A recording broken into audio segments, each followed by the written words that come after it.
Hello everyone, soul सफर talks के एक और सेशन में आप सबका स्वागत है। हम कोशिश करेंगे अपने हर एक सेशन में हर उस इम्पोर्टेंट टॉपिक और इशू के बारे में बात करें जो कि कहीं ना कहीं किसी रिलेशनशिप या फिर मैरिज को इम्पैक्ट करता है।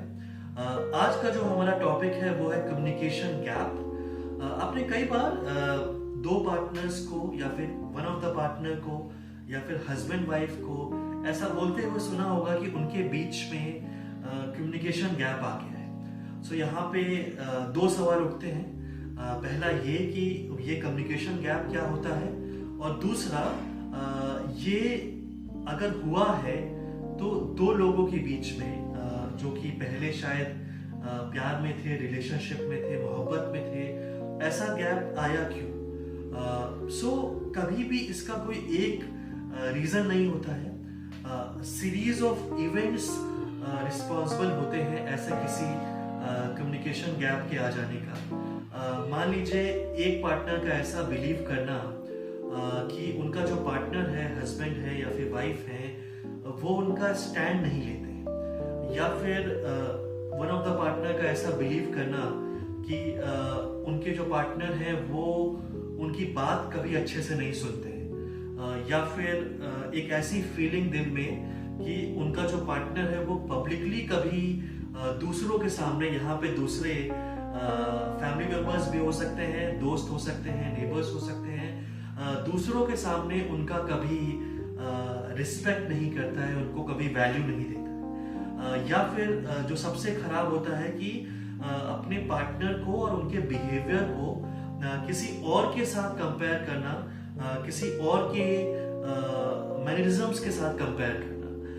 कि आप जानते हो कि उनके पति तो ऐसा करते हैं या फिर उनकी वाइफ तो ऐसा बिहेव करती है। तो ये सारे रीजंस होते हैं कहीं ना कहीं जो कि एक अच्छे खूबसूरत रिश्ते में कहीं ना कहीं वो कम्युनिकेशन गैप को ले आते हैं।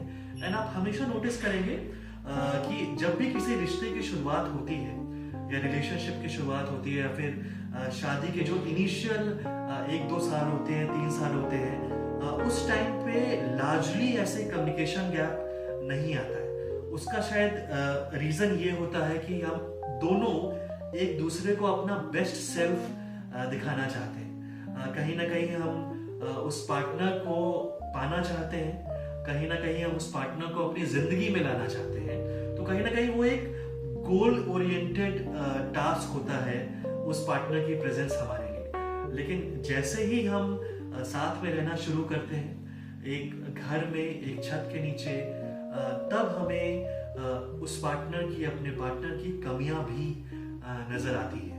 एंड धीमे धीमे वही कमियां बहस का रूप लेती हैं, धीमे धीमे वही बहस लड़ाई का रूप लेती है या फिर लड़ाइयों का रूप लेती है।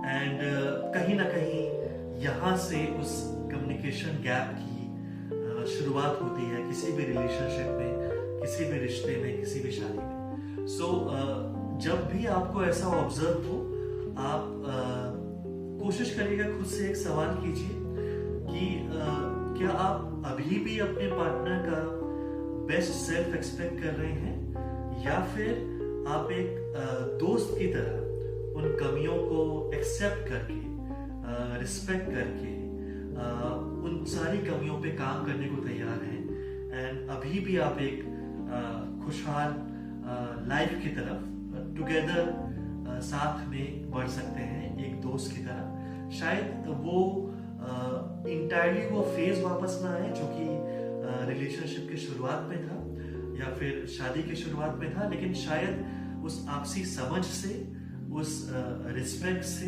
उस स्पेस से हम डेफिनेटली एक नए रिश्ते को, एक नई दोस्ती को आपस में पा पाए। वो मुझे लगता है सबसे इम्पोर्टेंट है किसी भी रिलेशनशिप में, किसी भी शादी में। अपने कमेंट से मुझे तो बताइएगा कि आपको क्या लगता है। And in order to get many such more contents, please follow our YouTube channel, and also follow us on Insta, Facebook, everywhere you can. Thank you so much.